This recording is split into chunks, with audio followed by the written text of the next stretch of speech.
ओम शांति। 18 अगस्त 2020 की बाप दादा की साकार मुरली के सार में बाबा ने कहा, मीठे बच्चे, अपनी सतो प्रधान तकदीर बनाने के लिए याद में रहने का खूब पुरुषार्थ करो। सदा याद रहे, मैं आत्मा हूँ, बाप से पूरा वर्षा लेना है। प्रश्न है आज का, बच्चों को याद का चार्ट रखना मुश्किल क्यों लगता है? उत्तर में, क्योंकि कई बच्चे याद को यथार्थ समझते ही नहीं हैं। बैठते हैं याद में और बुद्धि बाहर भटकती है, शांत नहीं होती व फिर वायुमंडल को खराब करते हैं। याद करते ही नहीं तो चार्ट फिर कैसे लिखें? अगर कोई झूठ लिखते हैं तो बहुत दंड पड़ जाता है। सच्चे बाप को सच बताना पड़े। गीत है आज का, तकदीर जगाकर आई हूँ। अब मुरली विस्तार से। ओम शांति।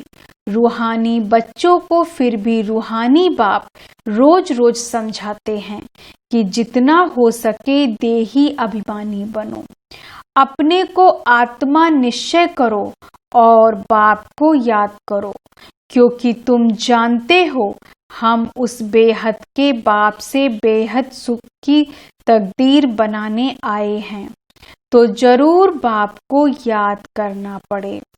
पवित्र सतो प्रधान बनने बगैर सतो प्रधान तकदीर बना नहीं सकते। या तो अच्छी रीति याद करो, मूल बात है ही एक, या तो अपने पास लिख दो। वहां पर नाम लिखते हैं ना, तुम भी लिख दो, हम आत्मा हैं, बेहद के बाप से हम वर्षा ले रहे हैं। क्योंकि माया भुला देती है, इसलिए लिखा हुआ होगा तो घड़ी घड़ी याद रहेगी। मनुष्य ओम का व कृष्ण आदि का चित्र भी लगाते हैं याद के लिए। यह तो है नए ते नई याद, या सिर्फ बेहद का बाप ही समझाते हैं। इस समझने से तुम सौभाग्यशाली तो क्या पदम भाग्यशाली बनते हो।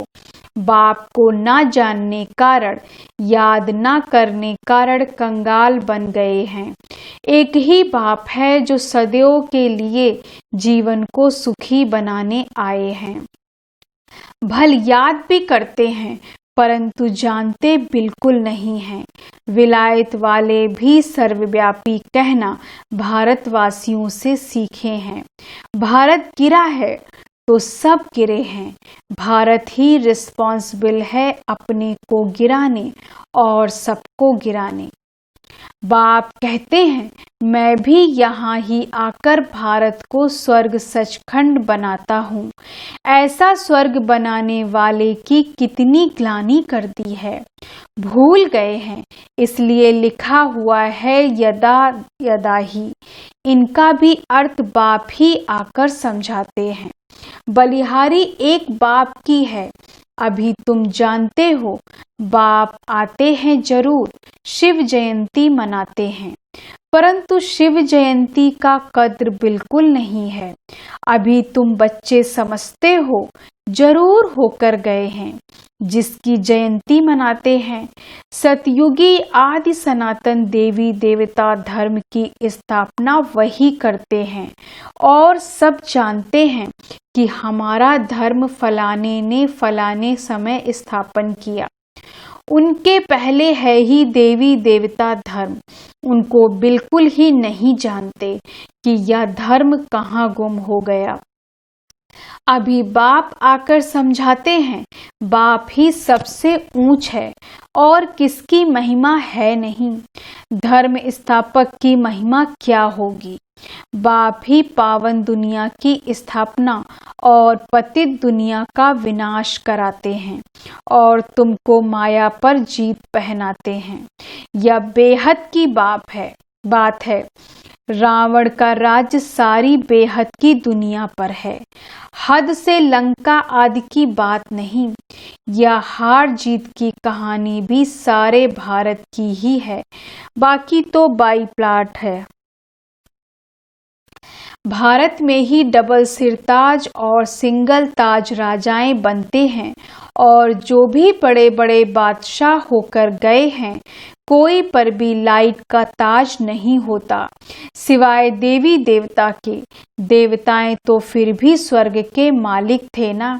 अब शिव बाबा को कहा ही जाता है परमपिता पतित पावन। इनको लाइट कहाँ देंगे? लाइट तब देंगे जब बगैर लाइट वाला पतित भी हो। वह कभी बगैर लाइट वाला होता ही नहीं। बिंदी पर लाइट दे कैसे सकेंगे? हो न सके। दिन प्रतिदिन तुमको बहुत गूढ़ गूढ़ बातें समझाते रहते हैं, जो जितना बुद्धि में बिठा सके। मुख्य है ही याद की यात्रा। इसमें माया के विघ्न बहुत पड़ते हैं। भल कोई याद के चार्ट में 50-60% भी लिखते हैं, परंतु समझते नहीं हैं कि याद की यात्रा किसको कहा जाता है।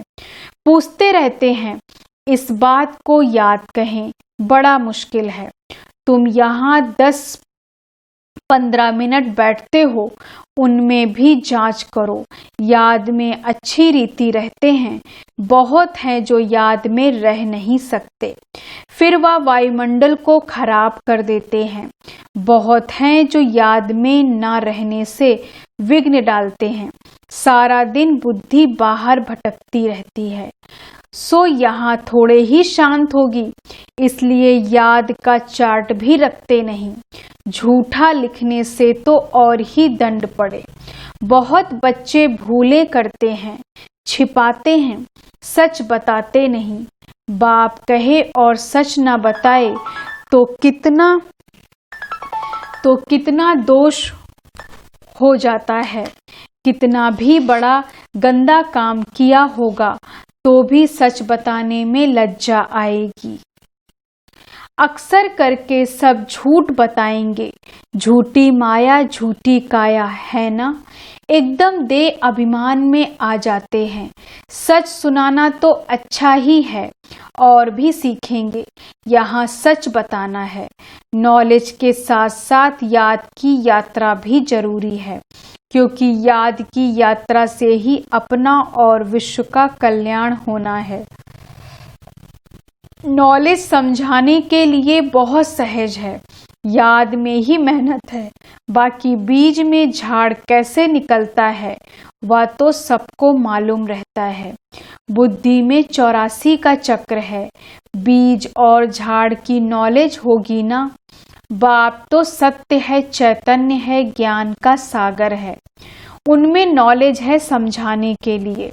यह है बिल्कुल अनकॉमन बात। यह मनुष्य सृष्टि का झाड़ है, या भी कोई नहीं जानते। सब नेति नेति करते गए, ड्यूरेशन को ही नहीं जानते, तो बाकी क्या जानेंगे। तुम्हारे में भी बहुत थोड़े हैं जो अच्छी रीति जानते हैं, इसलिए सेमिनार भी बुलाते हैं। अपनी अपनी राय दो। राय तो कोई भी दे सकते हैं, ऐसे नहीं कि जिनके नाम हैं उनको ही देनी है। हमारा नाम नहीं है, हम कैसे देवें? नहीं, कोई भी सर्विस अर्थ कोई राय हो, एडवाइस हो, लिख सकते हो। बाप कहते हैं कोई भी राय आए तो लिखना चाहिए। बाबा इस युक्ति से सर्विस बहुत बढ़ सकती है। कोई भी राय दे सकते हैं। देखेंगे किस किस प्रकार की राय दी है। बाबा तो कहते रहते हैं किस युक्ति से हम भारत का कल्याण करें, सबको पैगाम देवें। आपस में विचार निकालो, लिखकर भेजो। माया ने सबको सुला दिया है।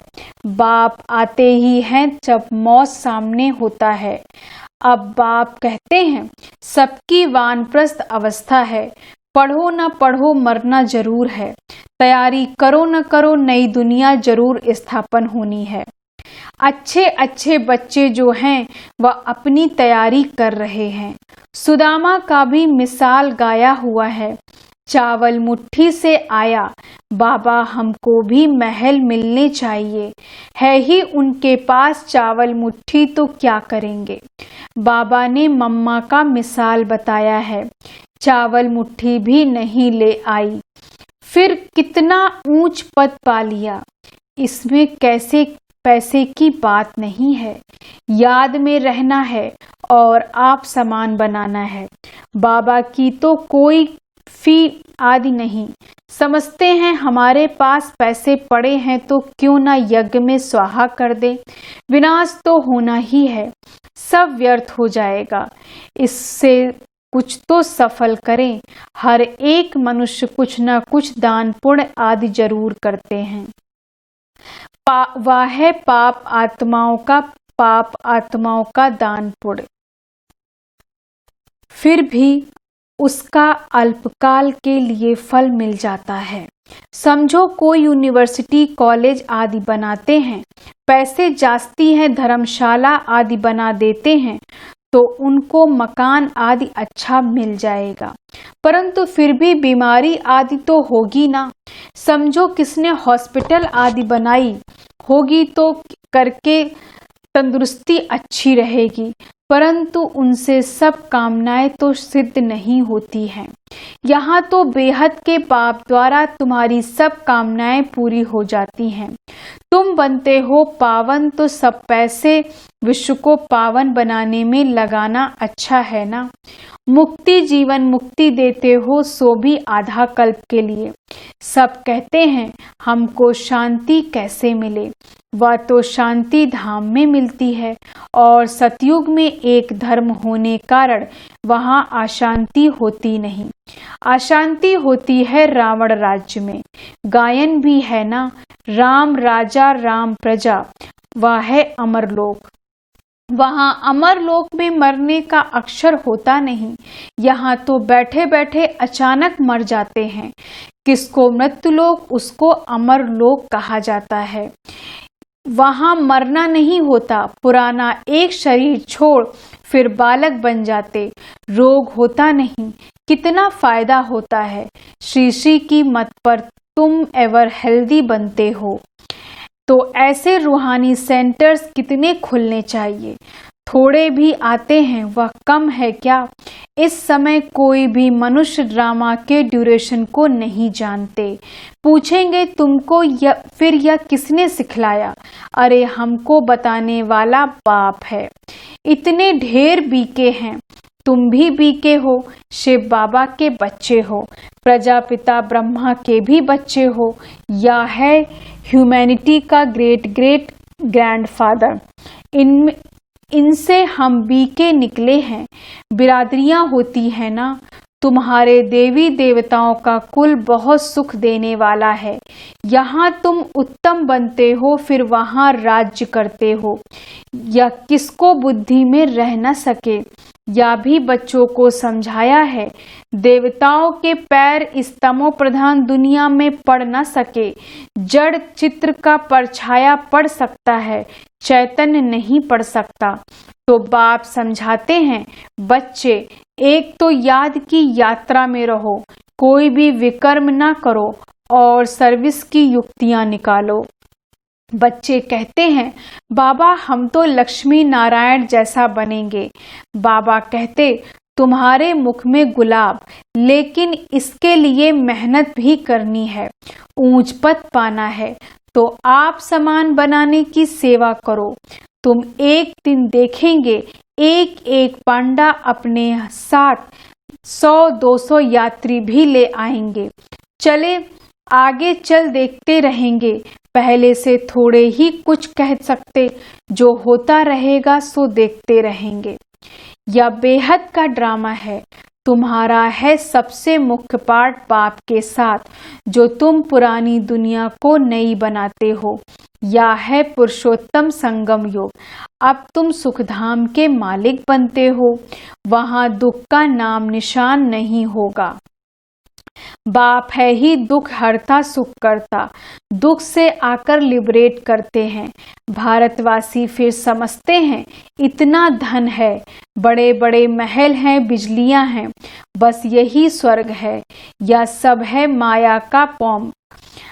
सुख के लिए साधन बहुत करते हैं, बड़े बड़े महल मकान बनाते हैं, फिर मौत कैसे अचानक हो जाता है, वहां मरने का डर नहीं।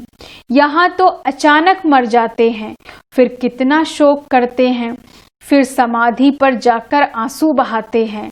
हर एक की अपनी अपनी रस्म रिवाज है, अनेक मत है।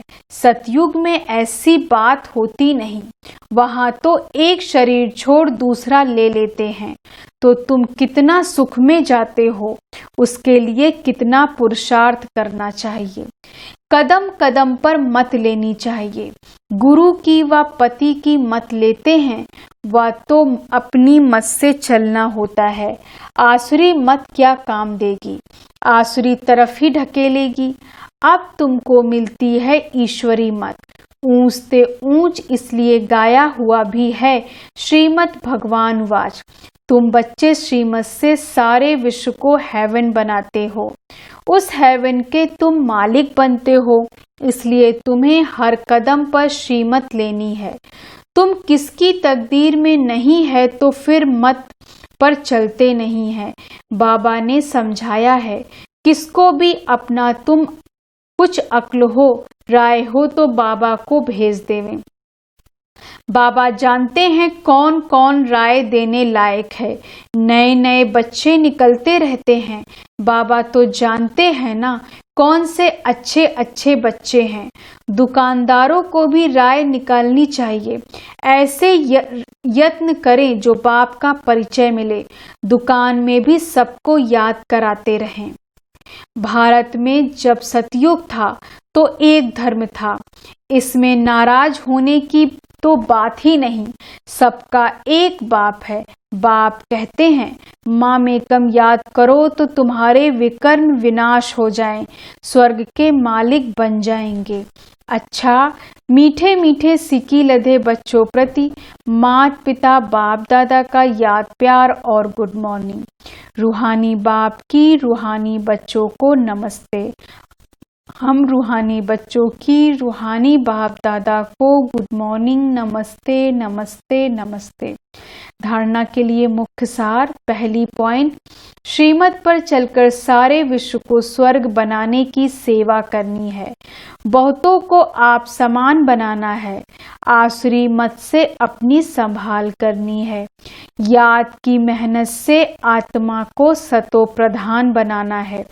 सुदामा मिसल जो भी चावल मुट्ठी है, वह सब सफल कर अपनी सर्व कामनाएं सिद्ध करनी है। वरदान है आज का, परीक्षाओं और समस्याओं से मुरझाने के बजाय मनोरंजन का अनुभव करने वाले सदा विजयी भव। परीक्षाओं और समस्याओं से मुरझाने के बजाय मनोरंजन का अनुभव करने वाले सदा विजयी भव। विस्तार से, इस पुरुषार्थी जीवन में ड्रामा अनुसार समस्याएं व परिस्थितियां तो आनी ही है। जन्म लेते ही आगे बढ़ने का लक्ष्य रखना, अर्थात परीक्षाओं और समस्याओं का आवाहन करना। जब रास्ता तय करना है तो रास्ते के नज़ारे ना हो, यह हो कैसे सकता। लेकिन उन नज़ारों को पार करने के बजाय यदि करेक्शन करने लग जाते हो तो बाप की याद का कनेक्शन लूज हो जाता है और मनोरंजन के बजाय मन को मुरझा देते हो। इसलिए वह नजारा, वह के गीत गाते आगे बढ़ो, अर्थात सदा विजयी भव के वरदानी बनो। स्लोगन है आज का, मर्यादा के अंदर चलना माना मर्यादा पुरुषोत्तम बनना। मर्यादा के अंदर चलना माना मर्यादा पुरुषोत्तम बनना। ओम शांति। धन्यवाद बाबा, धन्यवाद।